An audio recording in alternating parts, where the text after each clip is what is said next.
Hello അസ്സാം വലൈക്കും. എല്ലാവർക്കും ഹനാസ് കിച്ചണിലേക്ക് സ്വാഗതം. അപ്പോൾ ഇന്ന് ഞാൻ വന്നത് എൻ്റെ ഒരു ദിവസത്തെ ഓർഡറും കാര്യവും പിന്നെ നല്ല ഹെൽത്തി ആയിട്ടുള്ള 2 ഡ്രിങ്കും ആയിട്ടാണ് വന്നത്.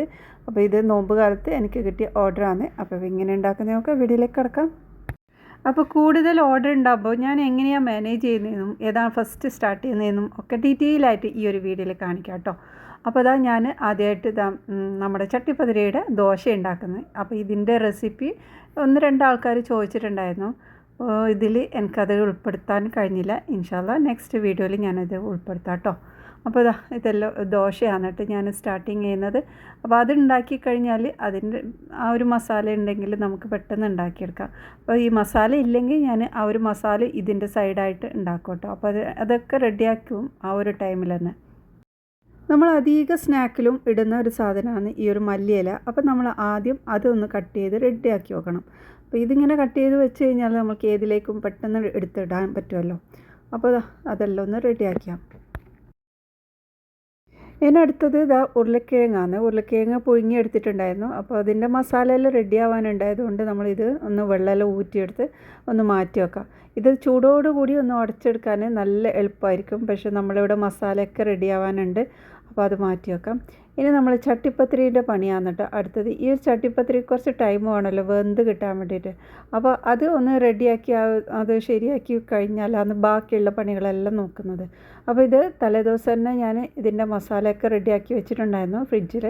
അപ്പോൾ ഇത് ഒന്നും കൂടെ ചൂടാക്കി എടുക്കട്ടെ. അത് അതേപോലെ ഉപയോഗിക്കില്ല. ആ ഒരു ചൂടാകുന്ന സമയം കൊണ്ട് നമ്മൾക്ക് മറ്റേ നമ്മുടെ ഉന്നക്കായുടെ ഫില്ലിംഗ് ആണ് കേട്ടോ റെഡിയാക്കുന്നത്. അതും കൂടി വെച്ചിട്ടുണ്ട്.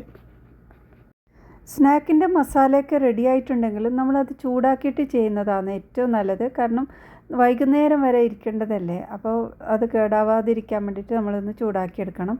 പ്രത്യേകിച്ചിട്ട് ഇപ്പം നോമ്പിൻ്റെ സമയമാകുമ്പോൾ നല്ല ലേറ്റായിട്ട് ആയിരിക്കും സ്നാക്കൊക്കെ ഉപയോഗിക്കുന്നത്.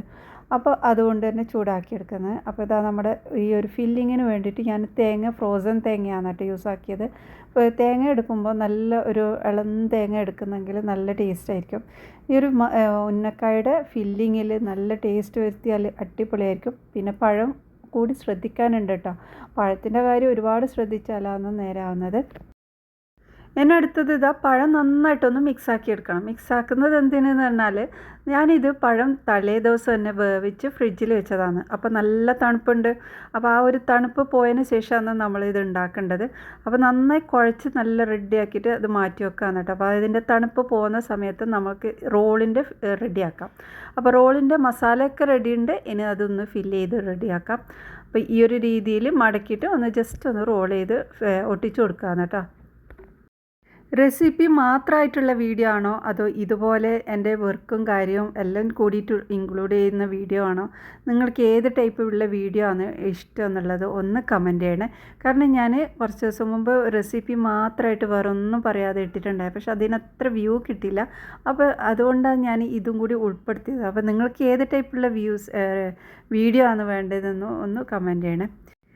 അടുത്തത് സമൂസയുടെ മസാലയാണ് ഉണ്ടാക്കുന്നത്. ഈ ഒരു സമൂസ ഇവിടെ എല്ലാവർക്കും ഇഷ്ടമാണ് കേട്ടോ.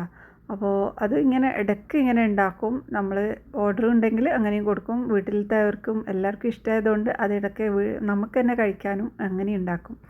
അപ്പോൾ നമ്മൾ ചിക്കനോട്ട് പിന്നെ മസാലകളും പൊടികളും എല്ലാം ചേർത്തിട്ട് നന്നായിട്ടൊന്ന് മിക്സാക്കിയെടുത്തു. ഈ ഒരു മസാല അടിപൊളി ടേസ്റ്റാണ് കേട്ടോ. ഇതിൽ ഞാൻ ക്യാരറ്റ് ഇട്ടിട്ടുണ്ട്. പിന്നെ ഉരുളക്കിഴങ്ങ് കുറച്ച് ഗ്രീൻ പീസും എല്ലാം ചേർത്തിട്ടാണ് കേട്ടോ ഉണ്ടാക്കിയ നല്ല ടേസ്റ്റാണ്. അപ്പോൾ ഈ ഒരു മസാല ഇതുപോലെ നിൽക്കണം കേട്ടോ. ഇങ്ങനെ വീണ് ഉതിർന്ന് എന്താ പറയുക അങ്ങനെ ആയിട്ട് നിൽക്കണേ. ഇനി നമ്മൾ ഉണ്ടാക്കുന്നത് ചട്ടിപ്പത്തിരി. അപ്പോൾ നമ്മുടെ മസാലകളെല്ലാം റെഡി ആയിട്ടുണ്ട്. ചട്ടിപ്പത്തിരി ഒരെണ്ണം ഞാൻ ഉണ്ടാക്കി കഴിഞ്ഞു. ഇത് രണ്ടാമത്തതാണ്. അപ്പോൾ അതും ഉണ്ടാക്കുന്നുണ്ട്. അപ്പോൾ ഇതിലേക്ക് അടിയിൽ ഞാൻ ഈ ഒരു റോളിൻ്റെ ഷീറ്റാണ് കേട്ടോ വെക്കുന്നത്.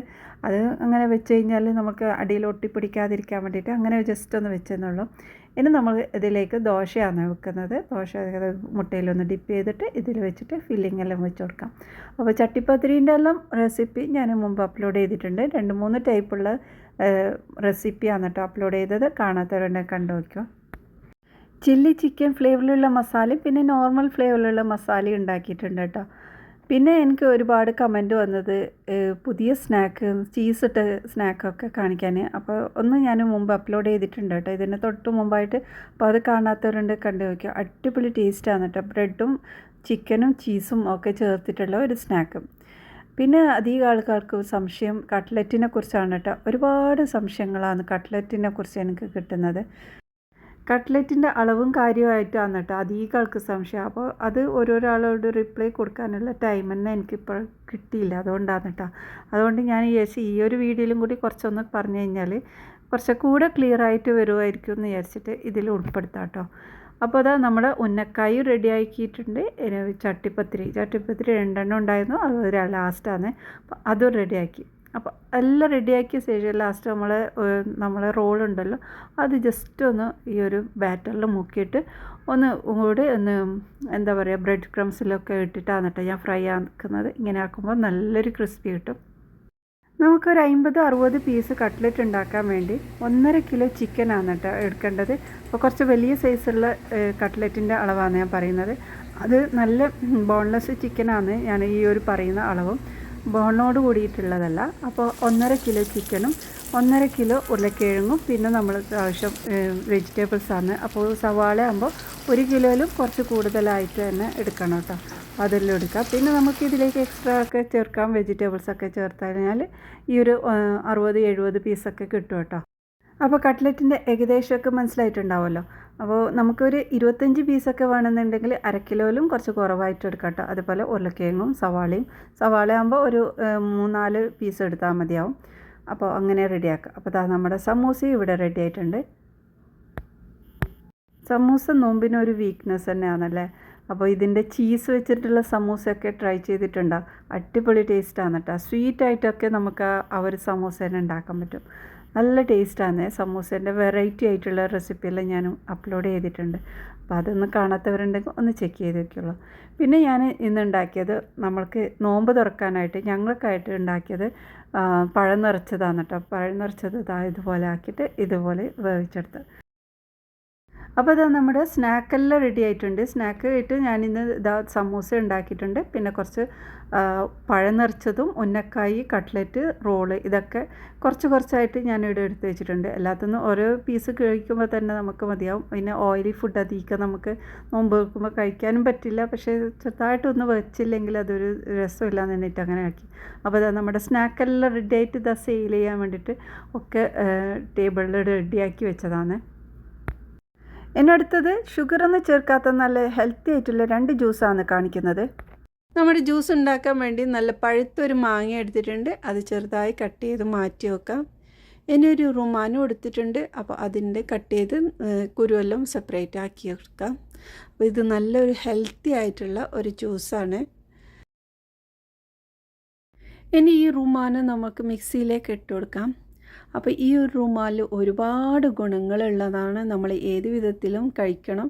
കുട്ടികൾക്ക് ഇഷ്ടമുള്ള രീതിയിൽ നമ്മളിത് ഉണ്ടാക്കി കൊടുക്കണം. ജ്യൂസായിട്ടോ ഇത് തിന്നാനോ നമുക്ക് പുഡിങ് ഒരുപാട് എന്തൊക്കെ ഉണ്ടാക്കാൻ പറ്റുന്നുണ്ട് റുമാലിനെ കൊണ്ട്.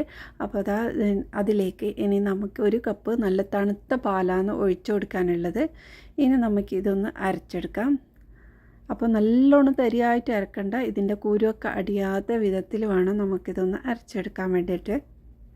ഇത് ഒന്ന് അരഞ്ഞ ശേഷം നമുക്കിതൊന്ന് അരിപ്പയിൽ കൂടി അരിച്ചെടുക്കാം.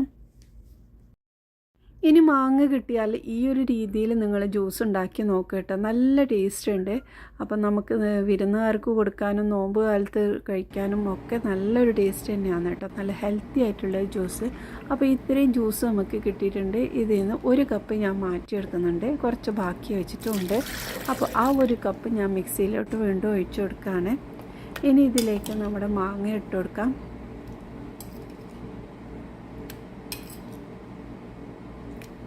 അപ്പോൾ ഇവിടെ ഞാൻ പഞ്ചസാരയൊന്നും ചേർക്കുന്നില്ല. നമ്മുടെ മാങ്ങയിൽ തന്നെ നല്ല മധുരമുണ്ട്. ഇനി പഞ്ചസാരയ്ക്ക് പകരമായിട്ട് ഞാനിവിടെ കുറച്ച് തേനാണ് ഉപയോഗിക്കുന്നത്. 1 ടേബിൾ സ്പൂൺ തേൻ എടുത്തിട്ടുണ്ട്. അപ്പോൾ നമ്മുടെ മാങ്ങയ്ക്ക് എത്ര മധുരമുണ്ട് അതിനനുസരിച്ചിട്ടുള്ള തേൻ എടുക്കാം.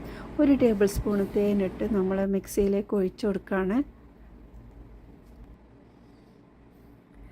ഇനി ഇത് നന്നായി അരച്ചെടുക്കാം. അപ്പോൾ റുമാനും മാങ്ങയും കൂടി ഇതുപോലെ ഒന്ന് ഉണ്ടാക്കി നോക്ക്. നല്ലൊരു ടേസ്റ്റ് തന്നെയാണ് കേട്ടോ. അപ്പോൾ നല്ല അരഞ്ഞ ശേഷം നമുക്ക് ഗ്ലാസ്സിലേക്ക് ഒഴിച്ചു കൊടുക്കാം. അപ്പോൾ നമ്മുടെ ജ്യൂസ് ഇവിടെ കഴിഞ്ഞില്ല കേട്ടോ, ഇനിയും ഉണ്ട്, ഇതിൽ ചെറിയ പണിയുണ്ട്. അപ്പോൾ ഇത് നിറഞ്ഞ് ഒഴിക്കണ്ട, കുറച്ച് സ്ഥലം ബാക്കി വിട്ടിട്ട് വേണം നമ്മൾ ഇത് ഒഴിച്ചു കൊടുക്കാൻ. ഇനി ഈ ഗ്ലാസിൻ്റെ ബാക്കിയുള്ള സ്പേസിലേക്ക് നമ്മൾ ബാക്കി വെച്ച റുമാൻ ജ്യൂസ് ഒഴിച്ചു കൊടുക്കുകയാണ്. നിറയെ നമുക്ക് അത് ഒഴിച്ചു കൊടുക്കാം. അപ്പോൾ നമ്മൾ ഈ ഒഴിച്ച റുമാൻ ജ്യൂസ് അടിയിൽ പോയിട്ട് നിൽക്കും. അപ്പോൾ 2 ലെയറായിട്ട് കിട്ടും നമ്മൾ ഈ ഒരു ജ്യൂസ്. ഇനി നമുക്ക് വേറൊരു ജ്യൂസ് ഉണ്ടാക്കാം. അപ്പോൾ ഈ ഒരു ജ്യൂസിലേക്ക് ഞാൻ പച്ച ആപ്പിളാണ് ഞാനിവിടെ എടുത്തിട്ടുള്ളത്. 2 പീസാണ് എടുത്തിട്ടുള്ളത്, കൂടുതൽ എടുക്കുന്നില്ല. അപ്പോൾ അത് വലിയ പുളിയുമില്ല, ചെറിയൊരു പുളിയുള്ള ആപ്പിളാണ്. ഇനി അതിൻ്റെ കൂടെ നമ്മുടെ മാങ്ങയും എടുത്തിട്ടുണ്ട്. ഇനി നമുക്കിത് മിക്സിയിലേക്ക് ഇട്ട് കൊടുക്കാം. നിങ്ങളുടെ കയ്യിൽ ഇപ്പോൾ ഈ പച്ച ആപ്പിൾ ഇല്ലെങ്കിൽ പഴുത്തതും ഉപയോഗിക്കാം. അപ്പോൾ അങ്ങനെ ഇട്ട് നന്നായി അരച്ചെടുക്കാം. അപ്പോൾ ഇതിലേക്ക് വെള്ളമൊന്നും ചേർക്കാതെ നന്നായി അരച്ചെടുക്കണം. അപ്പോൾ ഇത് അരിഞ്ഞ് കിട്ടിയിട്ടുണ്ട്. ഇനി നമുക്കിതിലേക്ക് തൈരാണ് ചേർത്ത് കൊടുക്കുന്നത്. അപ്പോൾ ഇത് വലിയ പുളിയില്ലാത്ത നല്ല കട്ടയായിട്ടുള്ള തൈരാണ്. അത് ഒന്ന് ഇട്ട് നന്നായി അരച്ചെടുക്കാം. 2 ടേബിൾ സ്പൂൺ തൈരും ഇട്ട് നന്നായി അരച്ചെടുത്തിട്ടുണ്ട്. ഇനി നമുക്കിതിലേക്ക് പാല് ചേർത്ത് കൊടുക്കാം. 1 കപ്പ് നല്ല തണുത്ത പാല് ചേർത്തിട്ടുണ്ട്. ഇനി 1 ടേബിൾ സ്പൂൺ തേനും കൂടി ചേർത്ത് കൊടുക്കാം. ഇനി ഇതെല്ലാം കൂടി നന്നായി അരച്ചെടുക്കാം. അപ്പോൾ ഇതാ നമ്മുടെ ജ്യൂസ് ഇവിടെ റെഡിയായി. നല്ല ടേസ്റ്റി ആയിട്ടുള്ള 2 വെറൈറ്റി ആയിട്ടുള്ള ജ്യൂസാണ്. അപ്പോൾ ഇതുപോലെ ഉണ്ടാക്കി നോക്ക്. നിങ്ങൾക്ക് ഈ ഒരു വീഡിയോ ഇഷ്ടമായിട്ടുണ്ടെങ്കിൽ ലൈക്ക് ചെയ്യാനും ഷെയർ ചെയ്യാനും മറക്കല്ലേ. ഇനി പുതിയതായി വന്ന ആരെങ്കിലും കൂട്ടുകാരുണ്ടെങ്കിൽ സബ്സ്ക്രൈബ് ചെയ്ത് സപ്പോർട്ട് ചെയ്യണേ. ഇനി അടുത്ത നല്ലൊരു റെസിപ്പിയുമായി വീണ്ടും വരാം. ബായ്.